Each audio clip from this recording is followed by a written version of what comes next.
Hi, I'm Tania Kuntz, and I'm the Associate Director in the Center for Knowledge Management at Vanderbilt University Medical Center. I am so very excited to present to you this work from our center and on behalf of my colleagues. In particular, I would like to acknowledge our senior author, Dr. Nunzia Bettinsili-Juse, for her conceptualization of the project and her critical contributions to its ongoing evolution. The focus of what I'll talk about today relates to the need for quickly advancing healthcare knowledge dissemination via pre-publishing and how we are enhancing SpyHub, a journal selection decision support tool that we've developed to address this need. I would like to begin with a brief overview of the scientific communication paradigm shift that we're seeing, where there's a need for fast communication that's becoming increasingly important. Consider, for example, the situation we had in the 1980s with the HIV/AIDS pandemic. There were lengthy delays between when healthcare providers first began reporting cases and the availability of clinically impactful studies at a high enough volume to be used for patient care. In contrast, and more recently, we are seeing the urgency of the COVID-19 pandemic, where there's this extreme rush to publicly share research findings, and that's, of course, very understandable. This need extends outside areas of pandemics too. There are fields such as genomics, where information discovery moves at a rapid pace and is in constant flux. So with this need for fast publication being so clearly brought to the forefront more than ever before, preprints are an essential part of that equation. Now we know that because of their rapid availability, preprints accelerate knowledge dissemination. One of the primary advantages of a preprint is that the emphasis is on the presentation of a research team's findings and explaining the innovation behind it. And if there is a need for authors to update the preprint to adhere to journal-specific formatting requirements, that can be done later. Because of this advantage, preprints then are becoming increasingly acknowledged, encouraged, and accessible. Let me share a couple of high-level visibility examples. We have the National Institutes of Health currently in the midst of a multi-phase pilot project to include preprints of research that results from NIH funding into PubMed Central. In the past few months, during COVID-19 response team briefings from the White House, Dr. Fauci, director of the National Institute of Allergy and Infectious Diseases, and Dr. Walensky, director of the Centers for Disease Control and Prevention, have both notably cited preprints as data sources when discussing some of the most recent scientific COVID results. Said that all, though, we also feel that while we're making a strong case for the role of preprints and their importance, we do want to stress that the landscape is still very much in motion. There's a need for authors to understand how a preprint may impact the more formal publication process, or even understand the copyright issues related to posting a preprint on a preprint server platform. So there is this complexity in the pre-publishing world that currently requires authors to consult a myriad of sources to cross-compare information on preprint, journal, and publisher policies. So at this point, I would like to take a couple of slides to introduce you to SpyHub, the full name being the Scholarly Publishing Information Hub. SpyHub is the decision support tool that we launched here in the Center for Knowledge Management at Vanderbilt University Medical Center in the spring of 2020. SpyHub provides prospective authors with information on quality, rigor, and transparency of the journal publishing industry so that they can make informed decisions when identifying an avenue for publishing their work. There are multiple searching options available across a database of more than 26,000 journals. SpyHub is the largest freely available journal selection tool at its level of comprehensiveness that's available to the academic community. Now, the critical backbone of what makes SpyHub work is what we refer to as the knowledge management journal record. Each record in SpyHub has a set of very well detailed data that accurately and objectively describes much of the characteristics of the various elements of the publishing industry as it relates to journals. Each record has several fields divided into the 4 categories shown here. Now, these details are provided as a way to increase an author's knowledge on many parameters that can be used to clearly define a journal, both in terms of subject and quality. We built SpyHub to function as both an educational and a practical tool for aiding authors' decision-making on where to publish. If we go back to our discussion on preprints, let me share with you how our team at the Center for Knowledge Management is expanding SpyHub on multiple fronts to promote the key role of pre-publishing in healthcare. As a first step, we have added a new field to the Knowledge Management Journal record of SpyHub to capture how journals and publishers handle publishing of preprints. To populate this field, we are employing 3 different approaches. First, we've been able to leverage SpyHub database reports to identify the top publishers in the database and investigate what their policies are.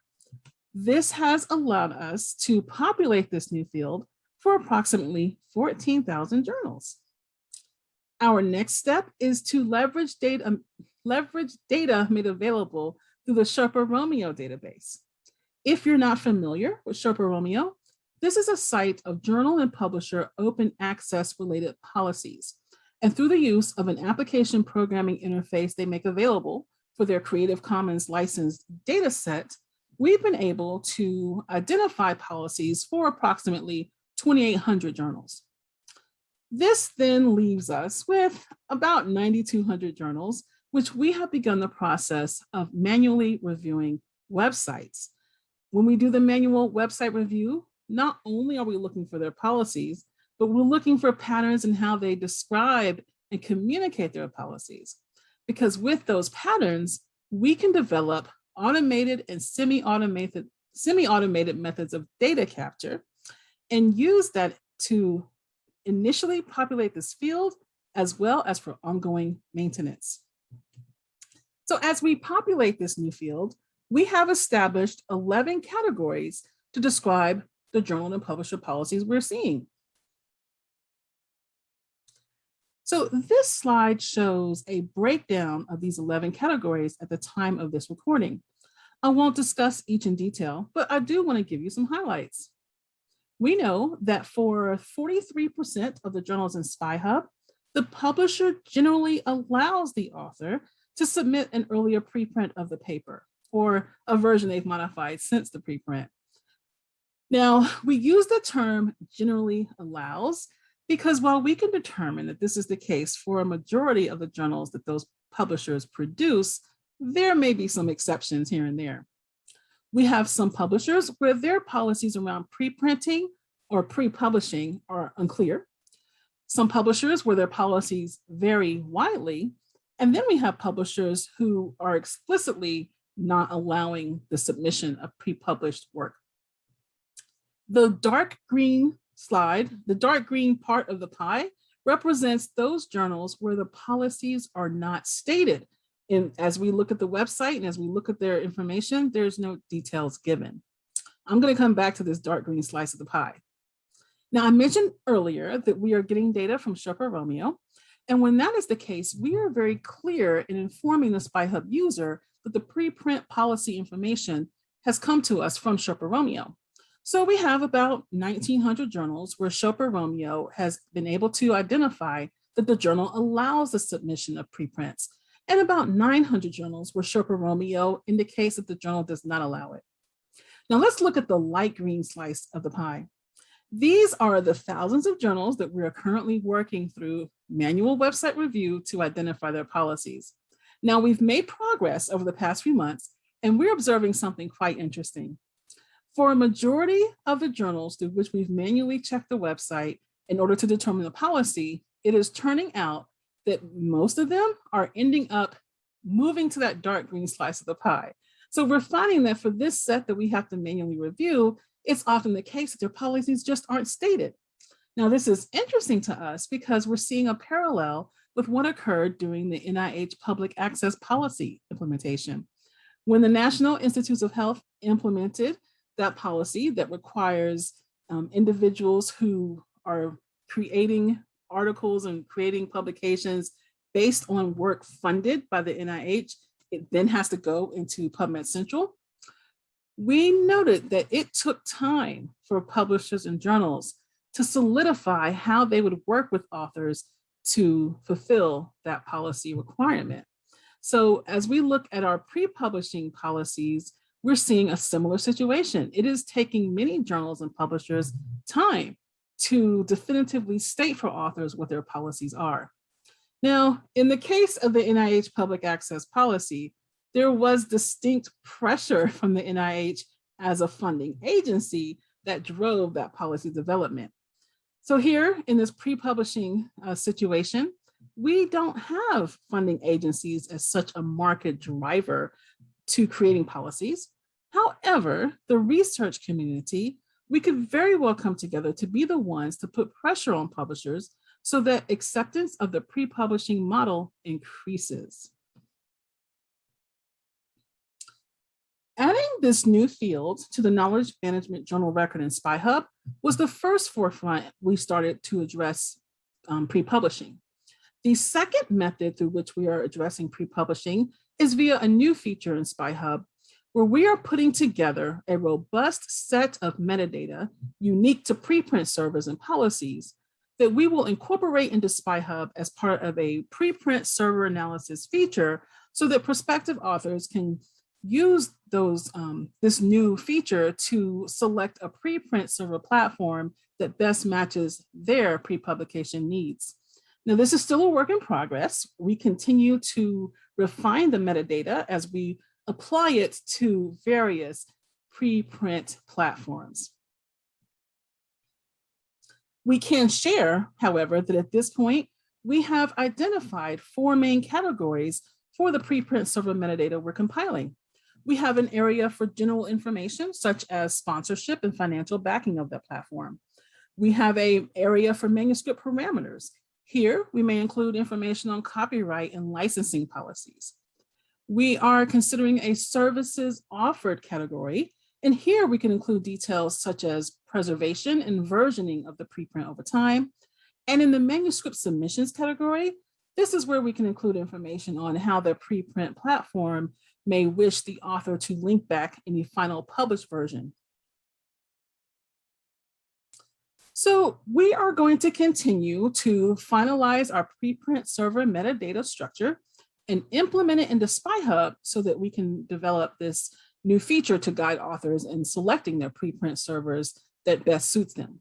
Now, remember I mentioned earlier that this was the second method by which we are addressing pre-publishing. The third area in which we are doing this is that we are investigating extending SpyHub's search features to facilitate the retrieval of preprints across institutions, across content areas, and across pre-publication platforms.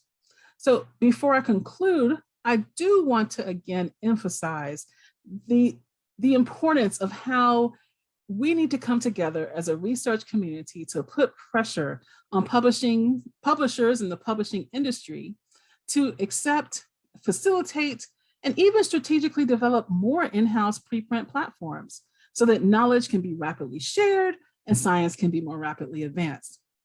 So to conclude, our goal for SpyHub is to position it as one of the first publishing decision support tools capable of fully addressing prospective authors' need to select the most appropriate communication venue, whether that be through pre-publishing or the more formal publication routes.